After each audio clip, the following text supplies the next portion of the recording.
पूज्याय राघवेन्द्राय सत्यधर्मरथाय च भजतां कल्पवृक्षाय नमतां ಕಾಮಧೇನುವೆ. ಹಾಯ್ ಫ್ರೆಂಡ್ಸ್, ಕಾವ್ಯ ಹರಿಕೃಷ್ ಯೂಟ್ಯೂಬ್ ಚಾನಲ್ಗೆ ಎಲ್ರಿಗೂ ವೆಲ್ಕಮ್ ಫ್ರೆಂಡ್ಸ್, ಹಾರ್ಟ್ಲಿ ವೆಲ್ಕಮ್. ಯಾರೆಲ್ಲ ಮೊದಲನೇ ಬಾರಿ ನನ್ನ ವಿಡಿಯೋನ ನೋಡ್ತಾ ಇದ್ದಾರೆ ದಯವಿಟ್ಟು ಸಬ್ಸ್ಕ್ರೈಬ್ ಮಾಡ್ಕೊಂಡು ನೋಡಿ, ಹಾಗೆ ಬೆಲ್ ಐಕಾನ್ ಕೂಡ ಕ್ಲಿಕ್ ಮಾಡಿ. ಸೊ ಇವತ್ತು ಗುರುವಾರ ಆದ್ದರಿಂದ ನಾನಿವತ್ತು ನಿಮಗೆ ತುಂಬ ಅತ್ಯಮೂಲ್ಯವಾದಂತಹ ವಿಡಿಯೋನ ಶೇರ್ ಮಾಡಿದ್ದೀನಿ ಅಂತಲೇ ನಾನು ತಿಳ್ಕೊಂಡಿದ್ದೀನಿ. ಸೊ ಎಂಥ ಅತ್ಯಮೂಲ್ಯವಾದ ಅಂದರೆ ನಮಗೆಲ್ಲರಿಗೂ ಗೊತ್ತಿರೋ ಹಾಗೆ ರಾಘವೇಂದ್ರ ಸ್ವಾಮಿಗಳ ಭಕ್ತಿ ಅನ್ನೋದು ಎಷ್ಟು ಮಟ್ಟಿಗೆ ಇದೆ ಅನ್ನೋದು ನಿಮ್ಗೆಲ್ರಿಗೂ ಗೊತ್ತಿದೆ. ಅದು ದೇವರದು ಎಷ್ಟು ಪವರ್ಫುಲ್ ಇದೆ ಅನ್ನೋದು ನಮ್ಗೆಲ್ರಿಗೂ ತಿಳಿದಿದೆ. ಸೊ ಆ ಒಂದು ರಾಘವೇಂದ್ರ ಸ್ವಾಮಿಗಳ 7 ಗುರುವಾರಗಳ ವ್ರತನ ಮಾಡಿದ್ರೆ ನಿಮಗೆ ಏನು ಫಲ ಸಿಗುತ್ತೆ, ಸೊ ನೀವು ಅಂದ್ಕೊಂಡಿರೋದು ಈಡೇರುತ್ತಾ. ಸೊ ಯಾರ್ಯಾರು ಈ ಪೂಜೆನ ಮಾಡ್ಬೋದು, ಯಾರ್ಯಾರು ವ್ರತನ ಮಾಡ್ಬೋದು, ನಾನ್ ವೆಜ್ ತಿನ್ನೋರು ಮಾಡ್ಬೋದಾ, ಮತ್ತು ಗುರುವಾರನೇ ಮಾಡಬೇಕಾ, ಬೇರೆ ದಿನ ಮಾಡಬಾರ್ದಾ, ಸೊ ಎಲ್ಲ ಪ್ರತಿಯೊಂದು ಏನೇನು ಮಾಡಬೇಕು, ಪೂಜೆ ಮಾಡೋದಕ್ಕೆ ನಿಮಗೆ ಏನೇನು ಸಾಮಗ್ರಿಗಳು ಬೇಕು, ಪೂಜಾ ಸಾಮಗ್ರಿಗಳು, ಸೊ ಅದನ್ನೆಲ್ಲ ನಾನು ಕಂಪ್ಲೀಟಾಗಿ ಫಸ್ಟಿಂದ ಕೊನೆವರೆಗೂ ನಿಮ್ಮ ವ್ರತನ ಯಾವ ಥರ ಮಾಡೋದು ಅಂತೇಳಿ ನಾನು ಈ ವಿಡಿಯೋದಲ್ಲಿ ತಿಳಿಸ್ಕೊಡ್ತೀನಿ. ಮೊದಲಿಂದ ಕೊನೆವರೆಗೂ ನೋಡಿ, ನಿಮಗೆ ಖಂಡಿತವಾಗ್ಲೂ ಸಿಗುತ್ತೆ. ಇದು ತುಂಬಾ ನಿಮಗೆ ಒಳ್ಳೆಯದಾಗುತ್ತೆ ಫ್ರೆಂಡ್ಸ್. ಸೊ ನೀವು ಏನು ಅಂದ್ಕೊಂಡಿರ್ತೀರಾ, ಸೊ ನೀವೇನು ಅಂದ್ಕೊಂಡು ವ್ರತನ ಮಾಡ್ತೀರಾ, ರಾಘವೇಂದ್ರ ಸ್ವಾಮಿಗಳ ವ್ರತನ ಮಾಡ್ತೀರಾ, ಖಂಡಿತವಾಗ್ಲೂ 100% ನಿಮಗೆ ಈ ಒಂದು ನೀವೇನಾದರೂ ಅಂದ್ಕೊಂಡಿರ್ತೀರ ಅದು ಈಡೇರುತ್ತೆ. ಯಾವಾಗ ಈಡೇರುತ್ತೆ ಅಂದರೆ ನೀವು ವ್ರತನ ಸ್ಟಾರ್ಟ್ ಮಾಡಿರ್ತೀರ, ಈ ಒಂದು ಸ್ಟಾರ್ಟಿಂಗ್ ಗುರುವಾರ ಸ್ಟಾರ್ಟ್ ಮಾಡಿರ್ತಾರೆ, 7 ವಾರಗಳು ಕಂಟಿನ್ಯೂಸ್ ಆಗಿ ನೀವು ವ್ರತನ ಮಾಡಬೇಕಾಗುತ್ತೆ. ಸೊ ನೀವು ಆ ಮಾಡೋ ಮಿಡಲಲ್ಲಿ ಕೂಡ ನಿಮ್ಮ ಅಂದ್ಕೊಂಡಿರೋದು ನಡೆಯುತ್ತೆ. ಇಲ್ಲಾಂದರೆ ವ್ರತ ಆದ ನಂತರ ಕೂಡ ನೀವೇನು ಅಂದ್ಕೊಂಡಿದ್ರೆ ಅದು ನಡೆಯುತ್ತೆ. ಫುಲ್ ನಡೀಲಿಲ್ಲ ಅಂದರೂ ಸ್ವಲ್ಪ ಮಟ್ಟಿಗೆ ಆದರೂ ನಿಮಗೆ ಖುಷಿ ಆಗೋ ರೀತಿಯಲ್ಲಿ ನಡೆಯುತ್ತೆ. ಸೊ ನಾನು ಏನು ಅಂದ್ಕೊಂಡಿದ್ರು ಅದು ನಡೆದಿದೆ. ಸೊ ವ್ರತನ ಮಾಡಿ ನಾನು ಏನು ಅಂದ್ಕೊಂಡಿದ್ದೆ, ನನ್ನ ಇಚ್ಛೆ ಏನಿದೆ, ನನ್ನ ದೇವ್ರ ಹತ್ರ ಏನು ಸಂಕಲ್ಪ ಮಾಡ್ಕೊಂಡಿದ್ದೀನೋ, ನೀವು ಸಂಕಲ್ಪ ಮಾಡ್ಕೋಬೇಕಾಗುತ್ತೆ. ಅಂದರೆ ನಿಮ್ಮ ಆಸೆನ ದೇವರ ಬಳಿ ಹೇಳ್ಕೋಬೇಕಾಗುತ್ತೆ, ರಾಘವೇಂದ್ರ ಸ್ವಾಮಿಗಳ ಬಳಿ ಸ್ಟಾರ್ಟಿಂಗ್ ಪೂಜೆ ಮಾಡಿದಾಗ. ಸೊ ಅದೆಲ್ಲ ನಡೆಯುತ್ತೆ. ಸೊ ಇದು ಟ್ರೂ ಅಂತಲೇ ಹೇಳ್ಬೋದಾಗಿರುತ್ತೆ, 100% ಟ್ರೂ. ಓಕೆನಾ? ಸೊ ನಾನು ಕೂಡ ಮಾಡಿದ್ದೀನಿ. ಸೊ ನನ್ನ ಸಂಕಲ್ಪ ಕೂಡ ಈಡೇರಿದೆ. ಅದಕ್ಕೆ ನೀವು ಕೂಡ, ನಿಮಗೂ ಕೂಡ ಹೆಲ್ಪ್ ಆಗಲಿ ಅನ್ನೋ ಉದ್ದೇಶದಿಂದ ಈ ವಿಡಿಯೋ ಮಾಡ್ತಾ ಇದ್ದೀನಿ. ಓಕೆನಾ? ಸೊ ಏನೇನೆಲ್ಲ ಮಾಡಬೇಕು, ಏನೇನೆಲ್ಲ ಬೇಕು ಅನ್ನೋದು ಒಂದು ಕ್ವಶನ್ ಮಾರ್ಕ್ ಆಗುತ್ತೆ. ಫಸ್ಟ್ ನಿಮ್ಗೆ ಏನಂದರೆ ರಾಘವೇಂದ್ರ ಸ್ವಾಮಿಗಳ ಫೋಟೋ. ಓಕೆನಾ? ಫೋಟೋ ಬೇಕಾಗುತ್ತೆ. ಸೊ ಯಾವ ಥರ ಫೋಟೋ ಇದ್ದರೆ ಒಳ್ಳೆಯದು ಅಂತಂದರೆ, ಇಲ್ಲಾಂದರೆ ರಾಘವೇಂದ್ರ ಸ್ವಾಮಿಗಳ ವಿಗ್ರಹ ಇರಬೇಕು. ಎರಡರಲ್ಲಿ ಯಾವುದಾದ್ರೂ ಒಂದು ಇರಲೇಬೇಕು. ಓಕೆನಾ? ಇಲ್ಲ ಅಂದರೆ ಅಂಗಡಿಯಲ್ಲಿ ಸಿಗುತ್ತೆ, ತೊಗೊಂಬಂದು ಮಾಡಬೇಕಾಗುತ್ತೆ. ಸೊ ವಿತೌಟ್ ಫೋಟೋ, ವಿತೌಟ್ ವಿಗ್ರಹ ಮಾಡೋಕ್ಕೆ ಹೋಗಬೇಡಿ. ಓಕೆನಾ? ಸೊ ಓಕೆನಾ? ಫಸ್ಟು ನಿಮಗೆ ಫೋಟೋ ಅಲ್ಲಿ ರಾಘವೇಂದ್ರ ಸ್ವಾಮಿಗಳ ಜೊತೆಯಲ್ಲಿ ಕಲ್ಪವೃಕ್ಷ ಮತ್ತು ಕಾಮಧೇನು ಇದ್ದರೆ ತುಂಬಾ ಒಳ್ಳೆಯದು ಫ್ರೆಂಡ್ಸ್. ಓಕೆನಾ? ಆ ಥರದ್ದನ್ನೇ ನೀವು ಪರ್ಚೇಸ್ ಮಾಡೋರಿದ್ರೆ ಪರ್ಚೇಸ್ ಮಾಡಿ. ಇಲ್ಲ ಆ ಥರ ಫೋಟೋ ಇಲ್ಲ ಅಂತ ಅಂದರೆ, ಸೊ ಯಾವ ಥರ ಫೋಟೋ ಅಂತ ನಾನು ಇಲ್ಲಿ ಸೈಡಲ್ಲಿ ಹಾಕ್ತೀನಿ ನೋಡಿ. ಇಲ್ಲ ಅಂತ ಹೇಳಿದ್ರೆ ನಾರ್ಮಲ್ ರಾಘವೇಂದ್ರ ಸ್ವಾಮಿ ಒಬ್ಬರೇ ಇತ್ತು ಅಂತಂದರೆ ಅದಕ್ಕೂ ಕೂಡ ನೀವು ಪೂಜೆ ಮಾಡ್ಬೋದು, ಏನು ಪ್ರಾಬ್ಲಮ್ ಇಲ್ಲ. ಓಕೆನಾ? ಸೊ ಅದು ಇತ್ತು ಅಂತಂದರೆ, ಕಾಮಧೇನು ಕಲ್ಪವೃಕ್ಷ ಇತ್ತು ಅಂದರೆ ಇನ್ನೂ ಬೇಗ ಫಲ ಸಿಗುತ್ತೆ ನಿಮಗೆ. ಓಕೆನಾ? ಫಸ್ಟು ನಮಗೆ ವಿಗ್ರಹ ಬೇಕಾಗುತ್ತೆ. ಓಕೆನಾ? ಅದಾದಮೇಲೆ ಏನೇನು ಪೂಜಾ ಸಾಮಗ್ರಿಗಳು ಬೇಕು, ಯಾವ ಥರ ಮಾಡಬೇಕು ಅಂತ. ನಾರ್ಮಲಾಗಿ ಪೂಜೆ ಮಾಡಬೇಕಾದ್ರೆ ಇಲ್ಲ ಹೆಣ್ಮಕ್ಳು ಗಂಡು ಮಕ್ಕಳು ಮಾಡ್ಬೋದಾ ಅಂತ ಕೇಳ್ಬೋದು, ಮಕ್ಕಳು ಮಾಡ್ಬೋದು ಅಂತ.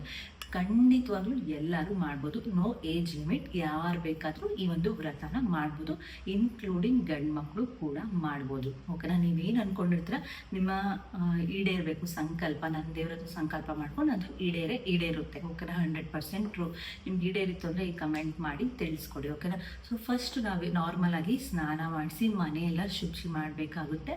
ಸೊ ನೀವು ಫಸ್ಟು ಸ್ನಾನ ಮಾಡಬೇಕಾದ್ರೆ ಸ್ನಾನಕ್ಕೆ ಅರಿಶಿನ ಮತ್ತು ಹಾಲು, ಹಸಿ ಹಾಲನ್ನು ಹಾಕ್ಕೊಂಡು ಸ್ನಾನ ಮಾಡೋದ್ರಿಂದ ಸೊ ಯಾವುದೇ ರೀತಿಯಾದಂಥ ಕಲ್ಮಶಗಳಿಂದ ದೂರ ಹೋಗುತ್ತೆ. ನೀರಲ್ಲಿ ದೋಷ ಇತ್ತು, ನಿಮ್ಮಲ್ಲಿ ಏನಾದರೂ ದೋಷ ಇತ್ತು ಅಂದರೆ ಹಾಲಲ್ಲಿ ಅರಿಶಿಣದಲ್ಲಿ ಸೊ ಅದು ನಿವಾರಣೆ ಆಗುತ್ತೆ. ಫಸ್ಟು ನೀವು ಸ್ನಾನ ಮಾಡೋಕ್ಕಿಂತ ಮುಂಚೆ ಸೊ ಅರಿಶಿನ ಮತ್ತು ಹಾಲನ್ನು ನಿಮ್ಮ ನೀರಿಗೆ, ಬಿಸಿನೀರಲ್ಲಾದರೂ ಸ್ನಾನ ಮಾಡಿ, ತಣ್ಣೀರಲ್ಲಾದರೂ ಸ್ನಾನ ಮಾಡಿ, ತಲೆಗೆ ಸ್ನಾನ ಮಾಡಿ, ಹಾಲಿಗೆ ಅರಿಶಿನ ನೀರಿಗೆ ಅರಿಶಿನ ಮತ್ತು ಹಾಲನ್ನು ಹಾಕ್ಕೊಂಡು ಸ್ನಾನ ಮಾಡಿದ್ರೆ ನಿಮ್ಮಲ್ಲಿರುವಂಥ ದೋಷ ಎಲ್ಲ ನಿವಾರಣೆ ಆಗುತ್ತೆ, ಮತ್ತು ನೀರಲ್ಲಿರುವಂಥ ದೋಷನೂ ಕೂಡ ನಿವಾರಣೆ ಆಗುತ್ತೆ. ಓಕೆನಾ?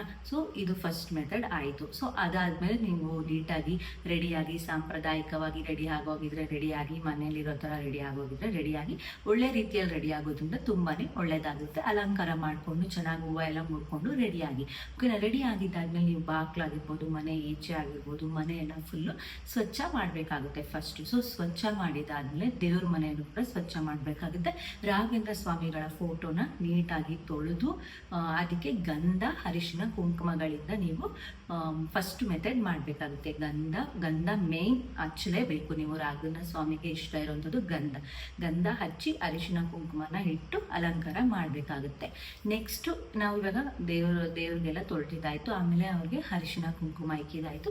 ನೆಕ್ಸ್ಟ್ ಬಂದು ಮೇಯ್ನು ಗೆಜ್ಜೆ ವಸ್ತ್ರ.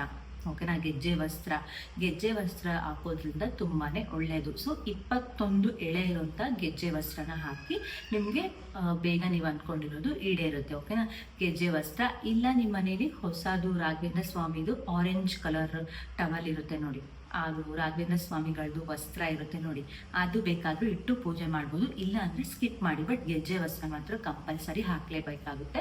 ಓಕೆನಾ, ಟವಲ್ಲು ಬೇಕಾದರೆ ನೀವು ಇಡ್ಬೋದಾಗಿರುತ್ತೆ, ಅಂಗಡಿಯಲ್ಲಿ ಸಿಗುತ್ತಲ್ವ. ಸೊ ಆರೆಂಜ್ ಕಲರ್ದು ರಾಘವೇಂದ್ರ ಸ್ವಾಮಿಗಳದ್ದು ಟವಲ್ ಇರುತ್ತಲ್ಲ ಅದನ್ನು ಇಡಬೇಕಾಗುತ್ತೆ. ಆಯಿತು, ನೀವು ಅರ್ಶಿನ ಕುಂಕುಮ ಹಚ್ಚಿದ್ದಾಯಿತು, ಮತ್ತು ಗೆಜ್ಜೆ ವಸ್ತ್ರನ ಇಟ್ಟಿದ್ದಾಯಿತು. ಟವಲ್ ಇಡಂಗಿದ್ರೆ ಇಡಿ, ಇಲ್ಲಾಂದರೆ ಸ್ಕಿಪ್ ಮಾಡಿ, ಏನೂ ಪ್ರಾಬ್ಲಮ್ ಇಲ್ಲ. ಓಕೆನಾ, ನಾನು ಒಂದ್ಸತಿ ಹೇಳ್ತಾ ಇದ್ದೀನಿ.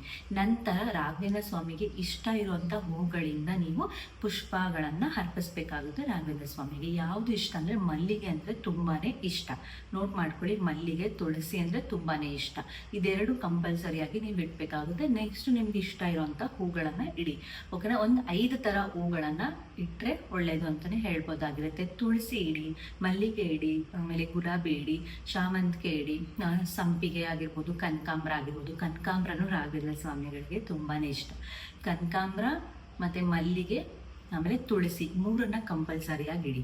ನಂತರ ನೀವು ಗುಲಾಬಿ ಶಾಮಂತಿಗೆ ಎಲ್ಲರೂ ಮನೆಯಲ್ಲೂ ತಂದೆ ತರ್ತೀರ. ಸೊ ಆ 5 ಪುಷ್ಪಗಳಿಂದ ರಾಘವೇಂದ್ರ ಸ್ವಾಮಿಗೆ ಪುಷ್ಪಗಳಿಂದ ಅರ್ಪಿಸ್ಬೇಕಾಗುತ್ತೆ. ಓಕೆನಾ, ಇದಿಷ್ಟು ಆಯಿತು. ಬಟ್ಟಿಟ್ಟಿದ್ದಾಯಿತು, ವಸ್ತ್ರ ಹಾಕಿದ್ದಾಯಿತು, ಮತ್ತು ಹೂಗಳಿಂದ ಅಲಂಕಾರ ಮಾಡಿದ್ದಾಯಿತು. ಓಕೆನಾ, ಇದೆಲ್ಲ ಮಾಡಿದ್ಮೇಲೆ ಬರೀ ರಾಘವೇಂದ್ರ ಸ್ವಾಮಿಗೆ ಮಾಡೋದಲ್ಲ, ನಿಮ್ಮ ಮನೆ ದೇವರುಗಳ ಫೋಟೋ, ನಿಮ್ಮ ಮನೆಯಲ್ಲಿ ಯಾವುದೇ ಫೋಟೋ ಇರುತ್ತಲ್ಲ ಅದೆಲ್ಲದಕ್ಕೂ ನೀವು ಅಲಂಕಾರ ಮಾಡಿ, ಸ್ವಚ್ಛ ಮಾಡಿ, ನೀಟಾಗಿ ಎಲ್ಲ ಜೋಡಿಸ್ಬೇಕಾಗುತ್ತೆ. ಓಕೆನಾ, ಸೊ ಇದು ಎಲ್ಲ ನೀಟಾಗಿ ಮಾಡೋ ಅಂಥದ್ದು. ಗೆಜ್ಜೆ ವಸ್ತ್ರ ಮಾತ್ರ ಕಂಪಲ್ಸರಿಯಾಗಿ ಹಾಕಿ. 21 ಎಳೆ ಇರೋಂಥ ಗೆಜ್ಜೆ ವಸ್ತ್ರ. ಸೊ ಅಷ್ಟು ದೊಡ್ಡದಿಲ್ಲ ಅಂದರೆ 9 ಎಳೆ, 21 ಎಳೆನ ಹಾಕಬೇಕಾಗುತ್ತೆ. ಸೊ ನೆಕ್ಸ್ಟ್ ಬಂದು ನೈವೇದ್ಯಕ್ಕೆ ಏನು ಇಡಬೇಕು ಅನ್ನೋದೊಂದು ಕ್ವಶನ್ ಮಾರ್ಕ್ ಅಂತ ಹೇಳುತ್ತೆ. ಸೊ ಏನು ಇಡ್ಬೋದು ಅಂತ ಹೇಳಿದ್ರೆ ನೀವು ಏನು ಬೇಕಾದ್ರೂ ಇಡ್ಬೋದಾಗಿರುತ್ತೆ. ರಾಘವೇಂದ್ರ ಸ್ವಾಮಿಗಳಿಗೆ ಇದೇ ಬೇಕು ಅದೇ ಬೇಕು ಏನಿಲ್ಲ. ನೀವು ಒಂದು ಹಣ್ಣಿಟ್ರು ಓಕೆನೆ, ಬಾಳೆಹಣ್ಣು ಇಟ್ರು ಓಕೆನೆ, ಇಲ್ಲ ಅಂತಂದರೆ ನೀವೇನಾದರೂ ಪೊಂಗಲ್ ಮಾಡ್ತೀರಾ ಅಂತಂದ್ರೂ ಹೋಗಿ, ಏನು ಬೇಕಾದರೂ ಇಟ್ಟರೆ.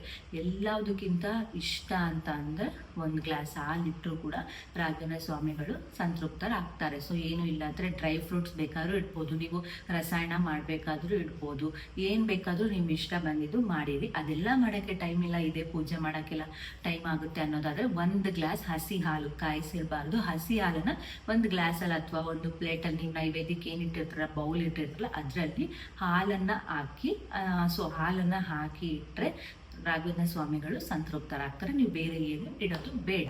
ಓಕೆನಾ, ಸೊ ಇದಾದಮೇಲೆ ನೀವು ತುಪ್ಪದ ದೀಪನೇ ಹಚ್ಚಬೇಕಾಗುತ್ತೆ. ಓಕೆನಾ, ತುಪ್ಪದ ದೀಪ ಹಚ್ಚಿ ನೀವು ಬೇಡ್ಕೊಂಡಾಗ ಒಳ್ಳೆ ರೀತಿಯಾದಂತಹ ರಿಸಲ್ಟ್ ಅನ್ನೋದು ಸಿಗುತ್ತೆ. ಅಂದರೆ ನೀವೇನು ಅಂದ್ಕೊಂಡಿರ್ತೀರ, ಸೊ ನೀವೇನು ಸಂಕಲ್ಪ ಮಾಡ್ಕೊಂಡಿರ್ತೀರ ಅದು ನಿಮಗೆ ನೆರವೇರುತ್ತೆ. ಓಕೆನಾ, ಅದಕ್ಕೋಸ್ಕರ ಹೇಳ್ತಾ ಇರೋದು ತುಪ್ಪದ ದೀಪನ ಹಚ್ಚಿ. ಓಕೆನಾ, ತುಪ್ಪದ ದೀಪನೇ ಹಚ್ಚೋಕೆ ಟ್ರೈ ಮಾಡಿ. ಅದು ಪಕ್ಷ ಆಗಿಲ್ಲ ಅಂದರೆ ನಾರ್ಮಲ್ ಆಗಿ ಎಣ್ಣೆ ಹಾಕಿ ಹಚ್ಬೋದಾಗುತ್ತೆ. ಮ್ಯಾಕ್ಸಿಮಮ್ 90% ದಯವಿಟ್ಟು ತುಪ್ಪದ ದೀಪನೇ ಹಚ್ಚಿ. ನಾನು ಮಾಡೋವು ಕೂಡ ತುಪ್ಪದ ದೀಪನೇ ಹಚ್ಚಿ ಮಾಡ್ತಾ ಇದ್ದಿದ್ದು. ಓಕೆನಾ, ಸೊ ಇದು ನಿಮಗೆ ದೇವರದು ಏನೇನು ಅಂತೆಲ್ಲ ಹೇಳಿದ್ದಾಯಿತು. ಸೊ ನಾರ್ಮಲ್ ಆಗಿ ಅಗರಬತ್ತಿಗಳನ್ನು ಬೆಳಗಿ, ಸಾಂಬ್ರಾಣಿ ಕಡ್ಡಿನ ಬೆಳಗಿ ಪೂಜೆ ಮಾಡಿ ಮಾಡೋ ಅಂಥದ್ದು. ಓಕೆನಾ, ಇದಾದಮೇಲೆ ನೀವೇನು ಮಾಡಬೇಕು ಅಂತಂದರೆ ರಾಘವೇಂದ್ರ ಸ್ವಾಮಿಗಳಿಗೆ ಕುಂಕುಮಾರ್ಚನೆಯನ್ನು ಮಾಡಬೇಕಾಗುತ್ತೆ. ಒಂದು ವಿಳೆದೆಲೆನ ತೊಗೊಂಡು ದೇವ್ರ ಮುಂದೆ ಇಟ್ಟು ನೀವು ಕುಂಕುಮವನ್ನು ತಗೊಳ್ಳಿ. ಕುಂಕುಮವನ್ನು ತಗೊಳ್ಬೇಕಾದ್ರೆ ರಾಘವೇಂದ್ರ ಸ್ವಾಮಿಗಳ ಮಂತ್ರ ಇರುತ್ತಲ್ವ, 108 ಮಂತ್ರಗಳನ್ನು ಓದ್ಕೊಂಡು, ನಾರ್ಮಲ್ ಫೋನಲ್ಲೆಲ್ಲ ಸಿಗುತ್ತೆ, ನಾವು ರಾಘವೇಂದ್ರ ಸ್ವಾಮಿಗಳ ಅಷ್ಟೋತ್ತರ ಶತನಾಮಾವಳಿ ಅಂತ ನಾವು ಕ್ರೋಮಲ್ಲಿ ಹೊಡೆದ್ರೆ ಗೂಗಲಲ್ಲಿ, ಸೊ ನಮಗೆ ಲಿಸ್ಟ್ ಬಂದ್ಬಿಡುತ್ತೆ, ಕನ್ನಡದಲ್ಲೇ ಇರುತ್ತೆ. ಸೊ ಅದನ್ನು ನಾವು ಹೇಳ್ಕೊತ ರಾಘವೇಂದ್ರ ಸ್ವಾಮಿಗಳ ವ್ರತ ಅಂತ ಕುಂಕುಮಾರ್ಚನೆ ಆದರೂ ಮಾಡ್ಬೋದು, ನೀವು ಪುಷ್ಪಾರ್ಚನೆ ಆದರೂ ಮಾಡ್ಬೋದು. ಬೆಟರ್ ಕುಂಕುಮಾರ್ಚನೆ ಮಾಡಿಕೊಂಡ್ರೆ ನೀವು ಡೈಲಿ ಆ ಒಂದು ಕುಂಕುಮನ ಹಚ್ಕೊಳ್ಳೋದಕ್ಕೆ ಈಸಿ ಆಗುತ್ತೆ. ನಾನ್ ವೆಜ್ ತಿಂದಿರೋ ಟೈಮಲ್ಲಿ ಹಚ್ಕೋಬೇಕಾಗುತ್ತೆ. ಓಕೆನಾ, ಸೊ ಅದು ನಿಮಗೆ ಒಳ್ಳೆ ರೀತಿಯಲ್ಲಿ ರಿಸಲ್ಟ್ ಕೊಡುತ್ತೆ. ಕುಂಕುಮಾರ್ಚನೆ ಮಾಡಲೇಬೇಕು. ರಾಘವೇಂದ್ರ ಸ್ವಾಮಿಗಳ ಅಷ್ಟೋತ್ತರ ಶತನಾಮಾವಳಿ ಓದಿ, 108 ಮಂತ್ರಗಳನ್ನು ಓದಿ. ವೇಳೆ ಓದಕ್ಕೆ ಟೈಮ್ ಆಗಿಲ್ಲ ಅಂತಂದ್ರೆ 3 ಸತಿ ಪೂಜ್ಯಾಯ ರಾಘವೇಂದ್ರಾಯ ಸತ್ಯಧರ್ಮರಥಾಯ ಚ ಭಜತಾಂ ಕಲ್ಪವೃಕ್ಷಾಯ ನಮತಾಂ ಕಾಮಧೇನವೇ ಅಂತ 3 ಟೈಮ್ಸ್ ಮಂತ್ರ ಹೇಳಿ ನೀವು ಹೂವು ಆದರೂ ಹಾಕ್ಬೋದು, ಕುಂಕುಮಾರ್ಚನೆ ಆದರೂ ಮಾಡಿ. ಓಕೆ, ಒಳ್ಳೇದು. ಇದು ಮಾಡಿದ್ರೆ ಅಷ್ಟೋತ್ತರ ಶತನಾಮಾವಳಿ ಮಾಡಿದ್ರೆ ರಾಘವೇಂದ್ರ ಸ್ವಾಮಿ ಅವ್ರದ್ದು ತುಂಬಾನೇ ಒಳ್ಳೇದಾಗುತ್ತೆ. ಸೊ ಇದನ್ನೆಲ್ಲ ಮಾಡಿ, ಓಕೆನಾ.